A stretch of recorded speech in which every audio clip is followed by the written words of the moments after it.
নমস্কাৰ। এই আদালতত যে এতিয়া বিচাৰ চলি আছে তাৰ মাজতে এটা ডাঙৰ খবৰ আহি পৰিছে যে জুবিন গাৰ্গৰ হত্যাকাৰী যিটো মাষ্টাৰ মাইণ্ড কৰিছিলে সেইটো খুব কম দিনৰ ভিতৰত ওলাই পৰিব। এই মাষ্টাৰ মাইণ্ডজন কোন, যিজনে কমপ্লিট হত্যাৰ পৰিকল্পনা কৰিছিল?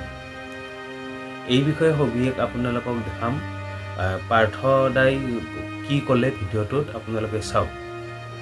হত্যাকাৰী আপোনালোকৰ মিডিয়াক কৈছোঁ আজি এজনে হ'ব যোনে হোল ছিষ্টেমটোক ফাইনেন্স কৰি আছে। ফাইনেন্স এটা জেগাৰ পৰা হৈ আছে, কিন্তু সেই ফাইনেন্সটো যদি আপোনালোকে বিচাৰি ওলাই দিয়ে, এই ষড়যন্ত্ৰ কৰা তাতে মাষ্টাৰ মাইণ্ডটো ওলাই যাব।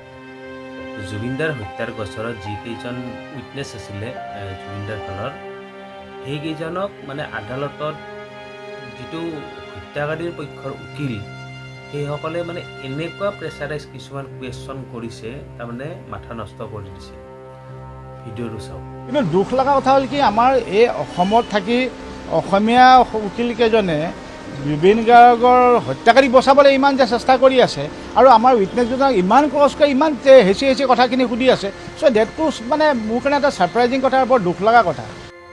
আৰু আদালতত কি হৈছে জানে?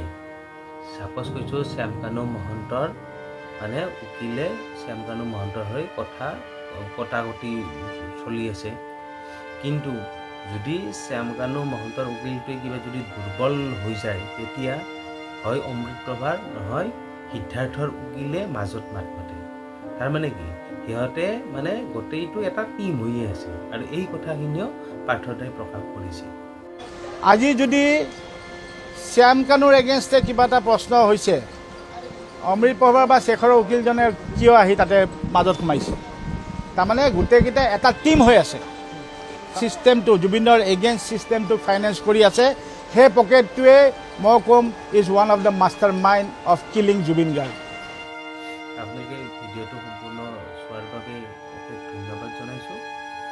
আৰু এনেকুৱা ভিডিঅ' পাই থাকিবলৈ মোৰ চেনেলটো ছাবস্ক্ৰাইব কৰি লৈ যাওক। নমস্কাৰ, ধন্যবাদ।